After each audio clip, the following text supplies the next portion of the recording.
Hi everyone, it's Bev here, your mental health coach, providing tips, tools, techniques and advice helping you to stay mentally strong in these difficult times and beyond.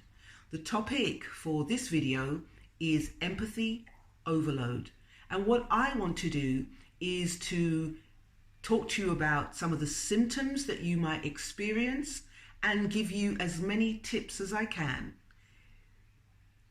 to combat empathy overload. So all of us, hands down, have been shocked, outraged by some of the images coming out of the Ukraine, and quite rightly so. It's been an onslaught on our sense and sensibility, and it's exhausting, and it can leave us feeling overwhelmed, depressed, and fearful for the future. So empathy in itself is a good thing. It's a superpower when you can understand and sense the feelings of another person. You're best able to then do something about it. But what happens when we're overloaded with all of this suffering?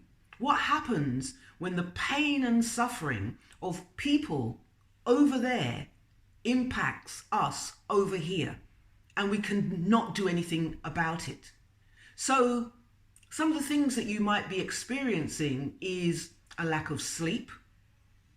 You might be feeling just morose, just down, just sad, not able to do anything, feeling stuck, and of course stressed.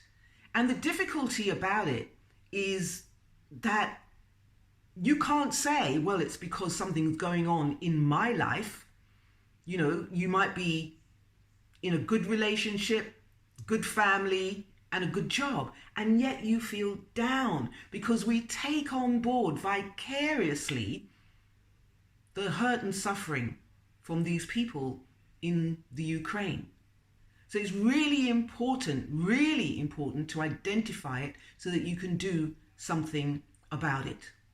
Now, let me tell you some of the things that you can do about it if you're feeling really just down and discombobulated, I would say. The first thing is awareness. You need to be aware of your emotions. Emotions are energy, and energy cannot be destroyed. It can be transmuted, and it will transmute itself into something sinister over time if you don't watch it. So with your emotions, don't sit on it, don't put it to one side, and don't for 1 minute think that it will go away by itself. It won't. It just won't. Be aware and deal with it. If you're sad, it's because I'm sad. People are suffering. If you feel overwhelmed, acknowledge the feeling. That's what I'm saying to you. I, for myself, felt incredibly sad. You know, just like really sad. And I had to think, what am I sad for? Why am I sad? And then I remembered, I worked in Kyiv. I worked in the Ukraine. The people were amazing to me. And that caused me great sadness. It still does, that people in that country are suffering. So be aware of your emotions is number one. Number two, take care of yourself. More than ever, take care of yourself. Make sure that you're sleeping. Sort out your sleeping. Make sure that you're getting 6, 7, 8 at best hours a night, but not 9, 10 hours a night. Because if you're oversleeping, if you're overtired, then you need to look at that as well. Make sure that you eat well. Nourish your body, replenish your body so that your body is working at optimum performance. And the last one is exercise. Get out there, move your body, get some sunlight. There is no stress in nature. Nature disperses stress. Number 3, restrict your access to TV. Now, come on, I know that we need to know everything. That's part of our nature. We need to know if there's present danger.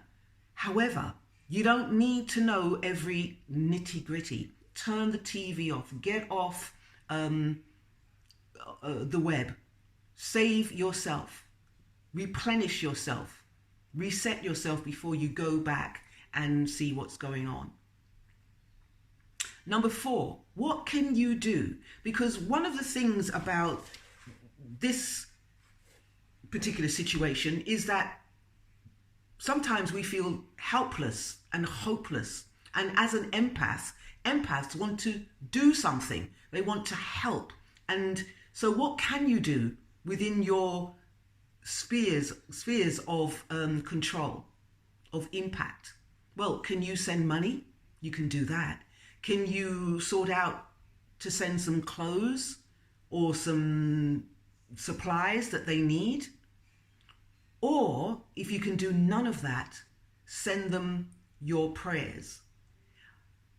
I think, and it might be crazy, but the Ukrainians do not want us to suffer. They're suffering enough. What they want to have from us is hope. We can send them love, light, and hope and salvation. Do that. Worrying for them, being sad for them is not going to help. Number 5 is take care of your children. Now's the time to restrict their access to social media, especially some of the platforms that have no filter. TikTok comes to mind. 1 minute of seeing some stressful images can stay in a child's mind pretty much forever. Number 6, keep a journal. Write your feelings down out of your head onto the page. And it's also important to write your feelings down, because one of the first things that a therapist like me does or asks is, when did you start feeling like this? And most people say, I don't know, it just came on. Well, feelings and negative emotions don't just come on out of nowhere. There will be a trigger. And you need to write your thoughts and feelings down so that if your emotions escalate out of hand, then you can say, oh, it was at this time. What was going on at this time? You can pinpoint the situation. And if you need to take therapy, counseling, or whatever, you can help yourself by doing that. So journaling, writing down your thoughts and feelings is excellent. There are some pointers that you can use to help yourself in this stressful situation. I send all my love and light and prayers to Ukraine. One thing is true: good will prevail over evil. Until next time, be safe, everyone. Hi, everyone. Why not follow me on Instagram? The channel's called Bev Talks. Bev talks about mental health, personal development, spiritual growth, and far out esoteric stuff. Bev talks often. She posts every single day. Bev talks a lot. Yes, she does. So join me.